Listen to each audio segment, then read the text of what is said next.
ઈર્ષાની વાત આવે એટલે માફ કરશો, પણ તરત જ થાય કોઈકની સારી સાડી જોઈ જઈએ તો પણ. અને આ બાજુ વૈકુંઠમાં માં લક્ષ્મી, કૈલાસમાં માં ભવાની સતી અને બ્રહ્મલોકમાં સાવિત્રી, આ ત્રણેય રાણીઓ, ત્રણેય દેવીઓને એવું છે કે અમારા જેવી પતિની સેવા જગતમાં કોઈ કરતું જ નથી. અમે જે અમારા પતિની સેવા કરીએ છીએ એવી સેવા તો આ દુનિયામાં કોઈ કરી જ નહીં શકતું હોય. અને આ મોટા મોટો વાંધો છે આ જગતનો સાહેબ. હું કરું એવું કોઈ ન કરે. આ ત્રણ દેવીઓને અહંકાર ભરાયો છે કે સાચા પતિવ્રતા નારી અમે જ છીએ. પણ અહીંયા ભૂલોકની અંદર માં અનસુયા પતિવ્રતા નારી છે. ત્રણ રાણીઓનો, ત્રણ દેવીઓનો અહંકાર ઉતરવા માટે દેવર્ષિ નારદે યુક્તિ કરી છે. સૌ પ્રથમ નારદ વૈકુંઠમાં આવ્યા છે. વૈકુંઠમાં આવે છે, અતિશય આનંદ વાળા છે. અને એમાં બરાબર હજી ભગવાનને મળે ત્યાર પહેલા એમને માં લક્ષ્મી માર્ગમાં સામે મળ્યા. માં લક્ષ્મી સામે મળ્યા એટલે લક્ષ્મીએ દેવર્ષિ નારદને ઉભા રાખીને કહે છે કે નારદ, આજ ભગવાને એવી તો કઈ વાત કરી, આટલા બધા રાજી થઈ ગયા, આટલા બધા હરખાવ છો શાના? શું વાત કરી ભગવાને? નારદ કહે છે, અરે માં, હજી ભગવાનને મળ્યો છું જ ક્યાં? તે મને કઈ વાત કરે. લક્ષ્મી કઈ ભગવાનને મળ્યા નથી તો તમે આટલા બધા આનંદવાળા કેમ છો? અને ત્યારે નારદે આહુતિ આપી, અરે એ તો માં હું અનસુયાના આશ્રમમાંથી આવું છું ને એટલે મને આનંદ છે. અનસુયાના આશ્રમમાંથી એક સ્ત્રી પાસે બીજી સ્ત્રીના વખાણ થાય એટલે અગ્નિમાં ઘીની આહુતિ આપવા જેવી વાત થઈ. આ અનસુયા કોણ છે? નારદે મોટી આહુતિ આપી. અરે માં, ખબર નથી તમને? અરે મહાન પતિવ્રતા નારી છે. હવે પોતાની જાતને એમ સમજતા હોય કે અમારા સેવું કોઈ આયા પતિની સેવા કરતું જ નથી અને એની પાસે શબ્દ લગાડવો કે મહાન પતિવ્રતા નારી.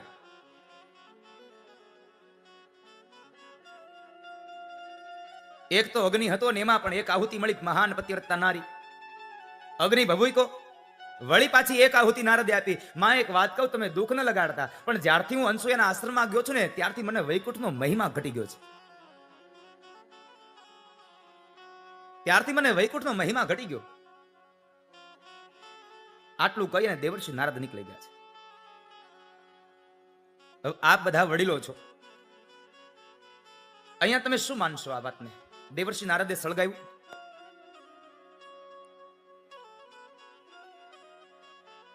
શું કહેશું આપણે? નારદે આ બધું ઊભું કર્યું. કારણ કે આપણે તો સહજતાથી કોઈકને વિરુદ્ધ આપી દઈએ છીએ આ જગતમાં. કોને વિરુદ્ધ કોનું આપી શકાય એ આપણે જોતા નથી, સહજતાથી આપી દઈએ. નથી કહેતા ઘણી વાર આ આવ્યા અમારા નારદ. મને એવું લાગે છે બાપ, આ મનુષ્ય લોકના કોઈ માણસને નારદ બનાવી અને પેલા નારદની આપણે નિંદા કરી રહ્યા હોઈએ, એને ગાળો દઈ રહ્યા હોઈએ. નારદ નહીં થવાય. નારદે કોઈના ઘરમાં ઝઘડા નહોતા કરાવ્યા, એકબીજાના મનને ભેગા કર્યા હતા, એકબીજાના અહંકારને ઉતાર્યા હતા. નારદને ગાળો ન દેશો, એનું અપમાન ન કરશો. લક્ષ્મીના અહંકારને ઉતારવા માટે માત્ર આ વાત દેવર્ષિ નારદે કરી છે. અને જૂઠી વાત પણ નથી કરી, સત્ય જ કરી છે કે મહાન પતિવ્રતા નારી છે.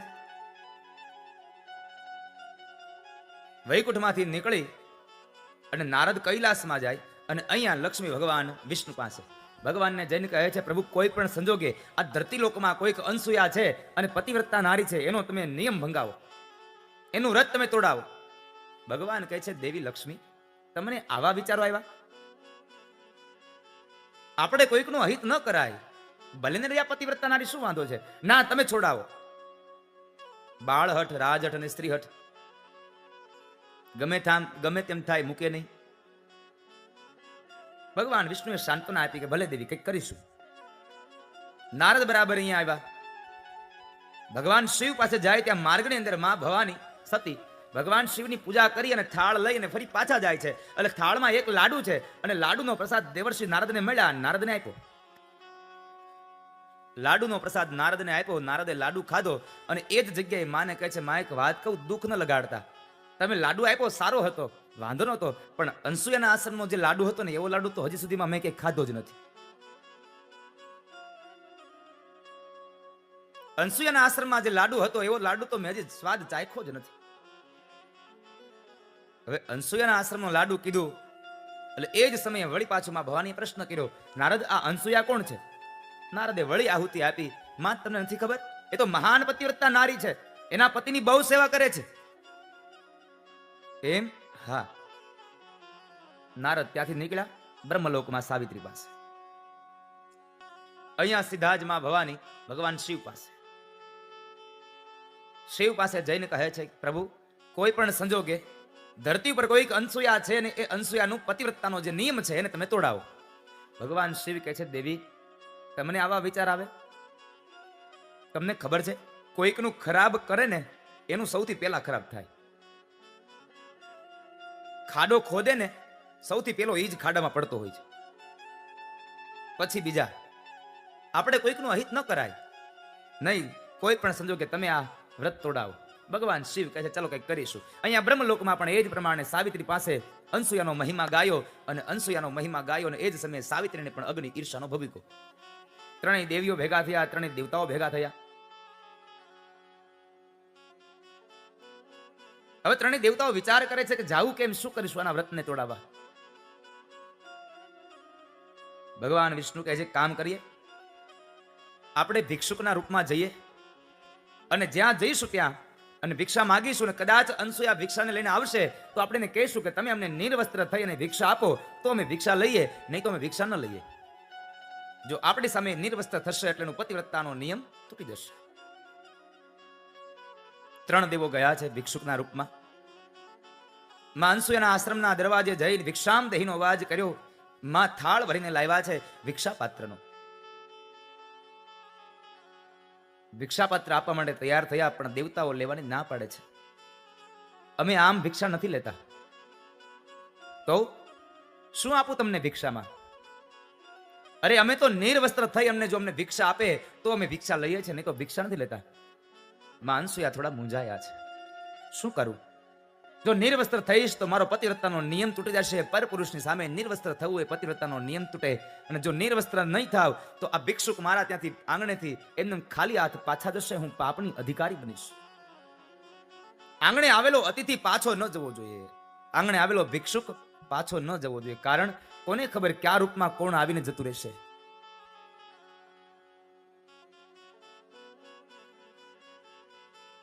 આપણી પાસે કોઈ યાચના કરવા આવ્યો હોય એ માણસ ખાલી હાથે ન જવો જોઈએ. ક્યારેક ક્યારેક તો આપણે શું કરતા હોઈએ છીએ, આપણી પાસે કોઈ ભિક્ષા લેવા માટે આવે, પગથી સારો હોય, હાથથી સારો હોય, શરીરમાં એકદમ સ્વચ્છ હોય, એટલે શું કહીએ, એલા ભાઈ માગીને ખાચો કઈક કામ કરે ને ઘણાય મળશે, કહીએ છીએ ને આપણે. યાદ રાખજો, એને પણ કમાવું છે, પણ એના ભાગ્યમાં લખ્યું છે તારે માગીને જ ખાવું પડશે, માટે એને ભિક્ષાવૃત્તિ કરવી પડે છે. બાપ, એના ભાગ્યમાં લખાયું છે કે મારે માગીને જ ખાવાનું. ન આપી શકો તો કઈ વાંધો નહીં, આવા શબ્દો ન બોલશો.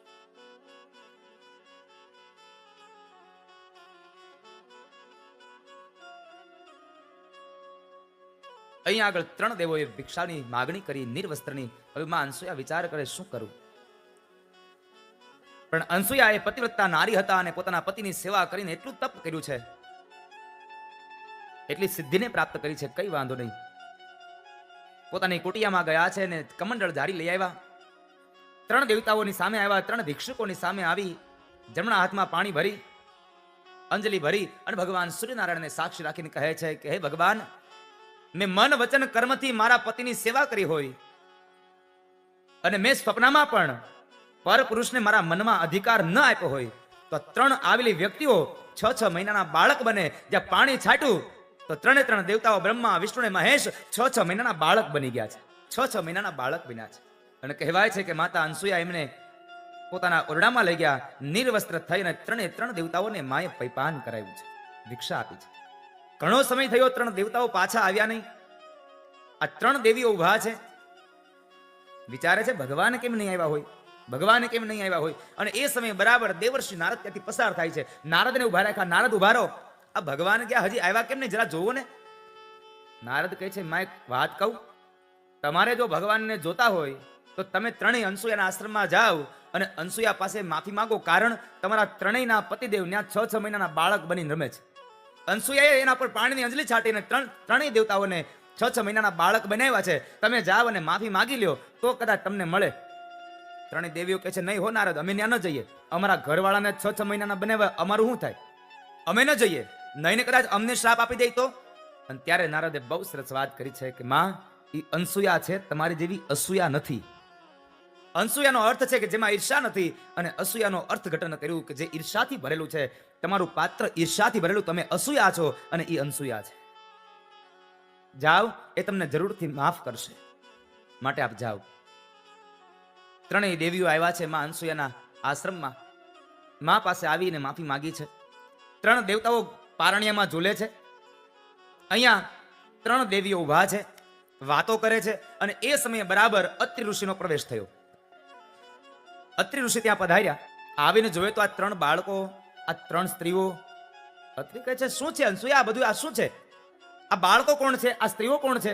અને ત્યારે અનસૂયા કહે છે, પતિદેવ, આ ત્રણ બાળકો છે ને એ મારા દીકરાઓ છે, અને આ ત્રણ સ્ત્રીઓ ઉભીને એ મારા દીકરાની ઘરવાળીઓ, મારી પુત્રવધુઓ છે. બ્રહ્મને પણ સાહેબ 6 મહિનાના બાળક બનાવે એ પતિવ્રતા નારીનો તપ છે. અત્રિ ઋષિ આંખો બંધ કરીને જ્યાં જુએ તો ઓહો, બ્રહ્મા, વિષ્ણુ ને મહેશ, લક્ષ્મી, ભવાની ને સાવિત્રી, આ ત્રણ દેવીઓ. અને એ જ સમયે અનસૂયાને કહે છે કે દેવી, આ તો જગતના બાપ છે, આને દીકરા ન કહેવાય, અને આ ત્રણેય જગતની માતાઓ છે, આને આપણી પુત્ર વધુઓ ન કહેવાય. ત્રણ દેવોને ફરી પાછા અત્રિ ઋષિએ પાણીની અંજલિ છાંટી અને પોતાના મૂળ સ્વરૂપમાં લાવ્યા છે. બાળ સ્વરૂપમાંથી ફરી પાછા મોટા થયા. અને એ જ સમયે માતા અનસૂયાની આંખમાંથી અશ્રુની ધારાઓ વહે છે. એક તો ઘણા સમયે દીકરાઓ મળ્યા હતા, અને એમાંથી પણ આજ ક્ષણભરમાં મને દીકરાઓ વગરની બની ગઈ. માતા અનસૂયાની આંખમાંથી અશ્રુની ધારા વહે છે. અને એ સમયે ભગવાન વિષ્ણુ કહે છે કે માં, તમે રડો નહીં. આજ ભલે અમે તમારી પાસેથી દૂર જઈએ છીએ, પણ હે માં, અમારા ત્રણ દેવના અંશ રૂપે અમે તમારે ત્યાં તમારા કુખથી જન્મ લઈ અને તમારો દીકરો બનીને આવીશું. ત્રણ દેવતાઓ ત્રણ દેવીઓને સાથે વિદાય થયા. અને કહેવાય છે કે સમયાંતર થયો અને માક્ષર મહિનાના શુક્લ પક્ષની અંદર માતા અનસૂયાના કુખથી ભગવાન દત્તાત્રેયનું પ્રાગટ્ય થયું. બોલીએ દત્તાત્રેય મહારાજ કી જય. ભગવાન દત્તાત્રેયનું પ્રાગટ્ય. દત્તાત્રેય મહારાજે 24 ગુરુઓ બનાવ્યા. જેની પાસેથી સારો ઉપદેશ મળ્યો એને પોતાના ગુરુ બનાવ્યા છે. એ દત્તાત્રેયની કથા સુખદેવજી મહારાજે રાજા પરીક્ષિતને કરી. ત્યારબાદ કહે છે કે મનુ મહારાજ અને શત્રુપા રાણીને 3 દીકરીઓ હતી, દેવહૂતિ, આકૃતિ અને પ્રસૂતિ. એમાંની જે પ્રસૂતિ નામની કન્યા છે એમના લગ્ન દક્ષ પ્રજાપતિ સાથે થાય છે. અને દક્ષ પ્રજાપતિને ત્યાં પ્રસૂતિ અને દક્ષ પ્રજાપતિના સંસાર વાટિકામાં 16 કન્યાઓ થઈ. એમાંની 13 કન્યાઓ ધર્મને આપી, 1 કન્યા પિતૃગણને આપી, 1 કન્યા અગ્નિદેવને આપ્યા, અને 1 જે હતા સતી એ ભવાની ભગવાન શિવને પરિણા છે. અને એ જે ભગવાન શિવને પરિણા એ દીકરી હે પરીક્ષિત પોતાના બાપના ઘેરે આવી અગ્નિમાં બળી મરી અને પોતાના દેહનો ત્યાગ કર્યો. આટલી જ આ વાત કરી એ જ સમયે પરીક્ષિત કહે છે, બાપજી ઉભા રહો. તમે એમ કહો છો કે દક્ષ પ્રજાપતિની દીકરી ભગવાન શિવને પરિણા, અને એ જ દીકરી ફરી પાછા બાપને ઘરે આવી અને અગ્નિમાં બળી મરી. દીકરીને એવું તો કયું દુઃખ લાગ્યું કે સસરાનું ઘર મૂકી અને બાપના ઘરે આવી અને બળી મરી? આ કથા મને જરા વિસ્તારથી કહો. સુખદેવજી મહારાજ રાજા પરીક્ષિતને આ કથા વિસ્તારથી કહે છે. દક્ષ પ્રજાપતિના યજ્ઞના વિધ્વંસની કથા, પણ એ કથાને વિસ્તારથી આપણે પણ લઈએ. પરીક્ષિત રાજા કહે છે, બાપજી, દીકરી બાપના ઘરે આવીને બળી મરી, આ કથા મને વિસ્તારથી કહો. શા માટે? એવું કયું પ્રબળ કારણ હતું કે જેને લઈ અને દીકરીને બાપના ઘરે મરવું પડ્યું? મને બતાવો, મારે એ કથાને સાંભળવી છે. સાંભળ રાજા. એક દિવસના સમયે દક્ષ પ્રજાપતિને પ્રજાનો નાયક બનાવવામાં આવ્યો છે. પ્રજાનો નાયક બને છે ને એ વખતે સૌ પ્રથમ વાર જ્યારે પોતાના સિંહાસન ઉપર આવે એ સમયે એ સભા ભરાણી છે. સભાની અંદર ભગવાન બ્રહ્માજી છે, અનેક દેવતાઓ બેઠા છે, અનેક રાજાઓ બેઠા છે, અને એની અંદર એ સભામાં ભગવાન શિવ પણ પોતાના ગણ સાથે બેઠા છે. ભગવાન શિવ પણ ત્યાં બેઠા છે. બરાબર બનવા સંજોગ બન્યું છે એવું કે પ્રજાનો નાયક બરાબર એને પ્રવેશ કર્યો. દરેક વ્યક્તિ ઉભા થયા, પણ ભગવાન શિવની નજર નીચે હતી એટલે એમને ખબર ન રહી કે પ્રજાના નાયક આવ્યા છે. એ ઉભા ન થયા. અને એ જ સમયે પ્રજાના નાયક દક્ષની નજર શિવ ઉપર પડી. એક તો અણમાનીતો જમાઈ હતો, દીકરીએ બાપની ઈચ્છા વિરુદ્ધ લગ્ન કર્યા હતા, અને એમાં પણ આ અપમાન જેવું લાગ્યું એટલે પોતાના આસન પર આવી અને સૌ પ્રથમ એમણે ભગવાન શિવનું અપમાન કર્યું છે. કે જેને સંસારની, જેને વ્યવહારની ખબર નથી, એમને આ સભામાં આમંત્રણ આપ્યું કોણે? કોનો આદર કરવો, કોનો સત્કાર કરવો, કોનો વિવેક કરવો, જેની ખબર નથી, એમને અહીંયા સભામાં આમંત્રણ આપ્યું કોને? આને આમંત્રણ અપાય જ નહીં. આવેશમાં આવીને ભગવાન શિવ માટે ન બોલવાના શબ્દ બોલે છે. છતાં પણ ભગવાન શિવ મૌન રહ્યા છે. શિવની કોઈ એવી ઈચ્છા ન હતી કે મારે એનું અપમાન કરવું છે, પણ ભગવાન શિવ પોતાની મસ્તીમાં પોતાની નજર નીચે રાખીને બેઠા છે ને એ સમય દરમિયાન બરાબર દક્ષ પ્રજાપતિનો પ્રવેશ થઈ ગયો. એને ખબર ન રહી એટલે ઉભા ન થયા. એની કોઈ એવી ઈચ્છા ન હતી કે હું એનું અપમાન કરું, એ ઉભા ન થયા. અને એ સમયે ભગવાન શિવ કઈ ન બોલ્યા, મૌન રહ્યા. પણ નંદી આદિ ગણો દક્ષ પ્રજાપતિને સાવધાન કરે છે કે સાવધાન દક્ષ, હવે એક પણ શબ્દ આગળ ન બોલીશ ભગવાન શિવ માટે. તારા અહંકારમાં તું ક્યારનો બડબડ કર્યા કરે છે. અને ભગવાન શિવ કઈ બોલતા નથી તેનો અર્થ એવું નથી કે તું બોલે જ કરે. છતાં પણ એ દક્ષ ન સમજ્યો અને ભગવાન શિવની નિંદા કરતો રહ્યો. ભગવાન શિવ માટે અપમાનિત શબ્દો બોલતો રહ્યો, કારણ કે પોતાની સત્તા મળી અને સત્તાના અહંકારમાં એ શબ્દો બોલતો રહ્યો. આ વાસ્તવિક જગતમાં પણ એવું જ છે સાહેબ. સત્તા મળે એટલે એનો આપણે ઉપયોગ તો કરીએ, પણ સાથે દુરુપયોગ પણ કરી લઈએ. એ સત્તાનો તમે સદુપયોગ કરજો બાપ. ઈશ્વર તમારા ઉપર મહેરબાની કરી અને તમને કોઈ પદ આપે ને, કોઈ સ્થાન આપે, કોઈ ઉચ્ચ હોદ્દો આપે ને, તો તમે તમારા સ્નેહીજનોનું, તમારા પરિવારજનોનું તમે ધ્યાન રાખશો. તમે એ સત્તા ઉપર આવી અને કોઈને ધ્યાનમાં ન રાખતા. સૌનું ધ્યાન જરૂર રાખજો, પણ કોઈને ધ્યાનમાં ન રાખતા. સત્તાની સાથે અહંકાર પણ આવ્યો ને એ અહંકારમાં ભગવાન શિવની નિંદા કરી છે. શિવ નિંદા મળી. અને એ જ સમયે દક્ષ પ્રજાપતિ પોતાની જાતને હું પણ બતાવતો રહ્યો. અને અહીંયા આગળ નંદીએ શ્રાપ આપ્યો કે જા દક્ષ, તું ક્યારનો મેં કરે છે ને, હું તને શ્રાપ આપું છું કે તું મેં કરવા વાળો બકરાના મોઢાવાળો બનજે. વાતાવરણ એકદમ ઉગ્ર બન્યું. ભગવાન શિવ કહે છે હવે અહીં ન રહેવાય. નંદી આદિ ગણોને સાથે લઈ અને ભગવાન શિવ ફરી પાછા કૈલાસમાં આવ્યા છે. ભગવાન શિવે આવી અને ભવાનીને સતીને કોઈ પણ વાત ન કરી, એક પણ જાતની વાત ન કરી. એ તો બસ પોતાની મસ્તીમાં. પણ અહીંયા આગળ દક્ષ પ્રજાપતિને હવે ઈર્ષાનો અગ્નિ ભભૂક્યો છે. ઈર્ષાનો અગ્નિ એને હવે એકદમ જ્વાળા થયો છે. શું કરવું હવે? એને એવું છે કે શિવે મારું અપમાન કર્યું એટલે હવે મારે શિવનું અપમાન કરવું જ રહ્યું. શિવજીના અપમાન માટે થઈ અને દક્ષ પ્રજાપતિએ યજ્ઞનું આયોજન કર્યું. દરેક દેવતાઓને એને આમંત્રિત કર્યા છે, પણ પોતાની દીકરીને અને પોતાના જમાઈને આમંત્રણ પત્રિકા ન આપી. શિવનું અપમાન કરવા માટે યજ્ઞ. અને પોતાના આસન પર આવી અને પેલો વટહુકમ બહાર પાડ્યો કે દરેક દેવતાઓને પોતાનો ભાગ મળશે, યજ્ઞનો ભાગ મળશે, પણ શિવને કોઈ ભાગ નહીં.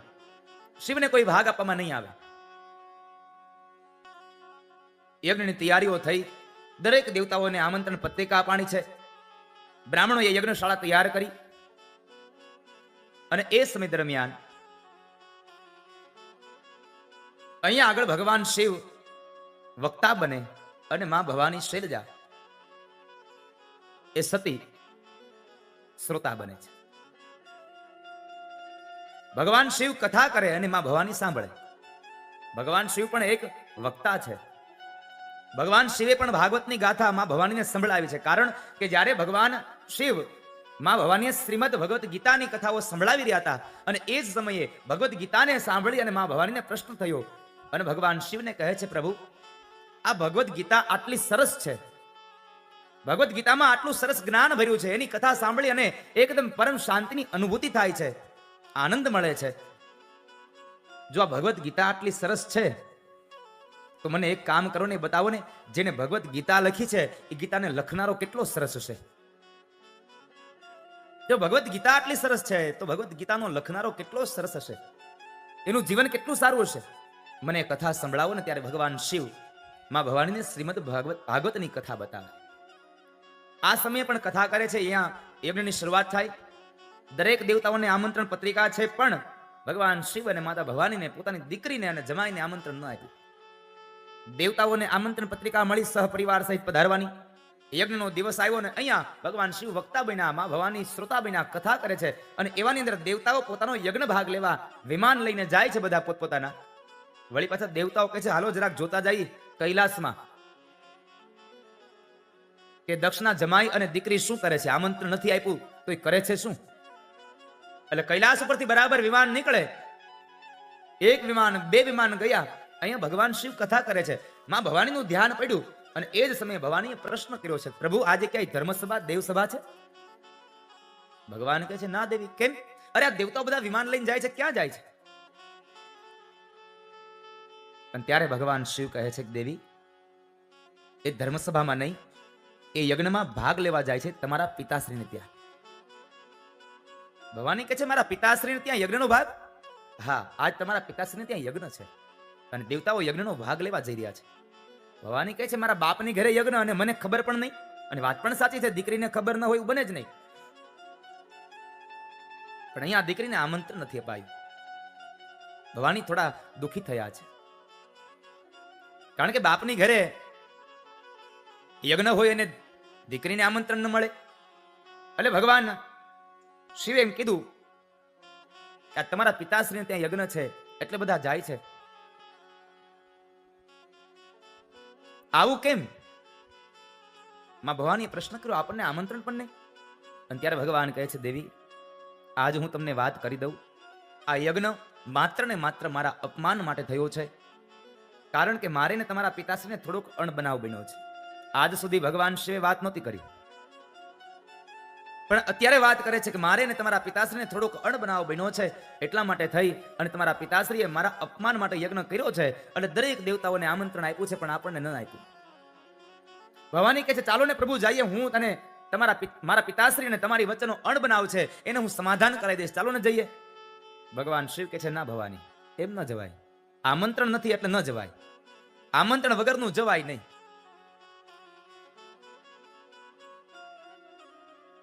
ભગવાન શિવ ના પાડે. ભવાની કહે છે, પ્રભુ ચાલો ને, હું મારા પિતાશ્રીને સમજાવીશ અને તમારા બે વચ્ચે સમાધાન કરી દઈશ. અને ભગવાન શિવ કહે છે, દેવી આવ નહીં આદર નહીં, નહીં નહીં નું માને. આવ નહીં આદર નહીં, નહીં નહીં નું માને. વો ઘર કબહુ ન જઈએ ભલે કંચન વર્ષે મેં. જ્યાં આંખોમાં પ્રેમ નો ભર્યો હોય, આંખોમાં તમારા પ્રત્યેની લાગણીઓ નો ભરી હોય, આવકાર ન હોય, તો એની ઘરે કદાચ સોનાનો વરસાદ થાય ને તોય જવું નહીં બાપ. આવ નહીં આદર નહીં, નહીં નહીં નું માને. વો ઘર કબહુ ન જઈએ ભલે કંચન વર્ષે મેઘ. ભગવાન શિવ ના પાડે છે, ના ભવાની ન જવાય. ફરી પાછા કથા કરે છે, પણ અહીંયા બન્યું એવું કે ભગવાન શિવ કથા કરે છે, ભવાનીનું શરીર સામે બેઠું છે, મન બાપના ઘરે પહોંચી ગયું. ભગવાન શિવ સમજી ગયા કે ભવાનીનું મન હવે બાપના ઘેર વહી ગયું. એટલે ભગવાન શિવ કહે છે, કામ કરો દેવી, જો તમારે જવું હોય તો તમે જાઓ, હું ન આવી શકું. ભવાની કહે છે કે લાવને હું જાઉં, કારણ હું ત્યાં જઈશ તો મારા પિતાશ્રીને કહીશ અને મારા પિતાશ્રીને સમજાવી દઈશ અને આ બે વચ્ચેનો જે અણબનાવ છે એને હું દૂર કરી દઈશ. એટલે ભગવાન શિવે કીધું ને એ જ સમયે માં ભવાની તૈયાર થયા. નંદી આદિ ગણોની સાથે માં ભવાની સતી પોતાના પિતાશ્રીને ઘર આવે છે. યજ્ઞશાળા તૈયાર થઈ. યજ્ઞશાળામાં બ્રાહ્મણો વેદ મંત્રોને કરે છે, વેદ મંત્રોનું ગાન કરે અને યજ્ઞનો યજમાન એ દક્ષ આહુતિ આપે છે.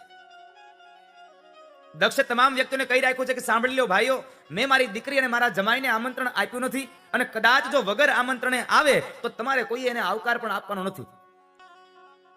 કોઈ આવકાર ના આપો. નંદી આદિ ગણોની સાથે માં ભવાની આવ્યા છે. ભવાની આવ્યા એટલે સીધા જ યજ્ઞશાળામાં જાય છે. યજ્ઞશાળામાં જઈને ઉભા રહ્યા. દક્ષ પ્રજાપતિ આ બાજુ નજર કરે, દીકરીની નજર બાપ ઉપર અને બાપની નજર દીકરી ઉપર. આ બેવની નજર એક થઈ. દીકરી આવી છે આ દ્રશ્યને જોઈ અને દક્ષ પ્રજાપતિ અવળું ફરી ગયું. બાપે મોઢું ફેરવી લીધું છે.